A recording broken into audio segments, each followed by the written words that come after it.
ইয়া ইবাদিয়াল্লাযীনা আসরাফু আলা আনফুসিহিম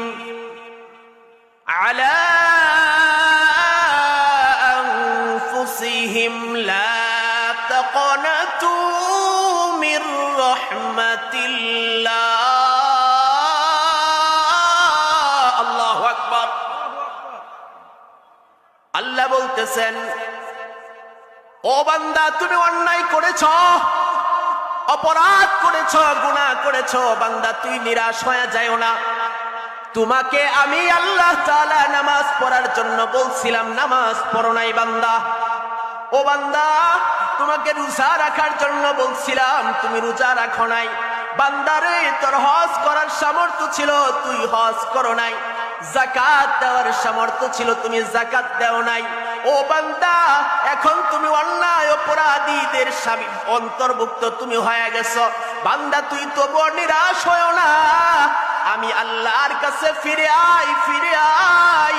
আল্লাহ তাআলা এই আয়াতের মধ্যেই বলতেছেন, ইয়া ইবাদিয়াল্লাযীনা আসরাফু আলা আনফুসিহিম লা তাকনাতু মির রাহমাতিল্লাহ।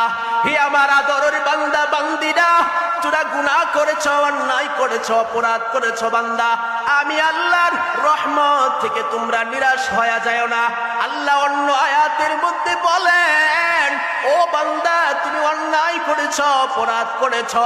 তুমি যদি অন্যায় অপরাধের পরে আমি আল্লাহর কাছে খাটিয়ে দিলে তওবাতুন নাসুহা করো, আমি আল্লাহ তোমাকে মাফ করে তোমার নামটা জান্নাতীদের খাতায় লিখে দিব। সুবহানাল্লাহ।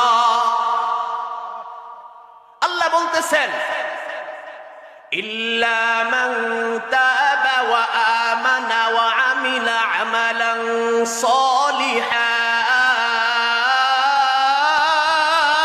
আল্লাহু আকবার।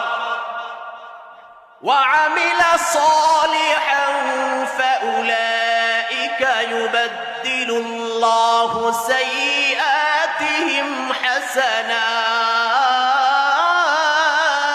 আল্লাহু আকবার। রব্বুল আলামিন বলতেছেন, বান্দা, অন্যায় করেছ, অপরাধ করেছ, গুনাহ করেছ। বান্দা, নিরাশ হয়ে যাও না। তুমি যদি অন্যায় অপরাধ করেও থাকো, ইল্লা মান তাবা ওয়া আমানা ওয়া আমিলা আমালান সালিহা, তুমি অন্যায় করেছ, অপরাধ করেছ, গুনাহ করেছ, তারপর তুমি তওবা করো।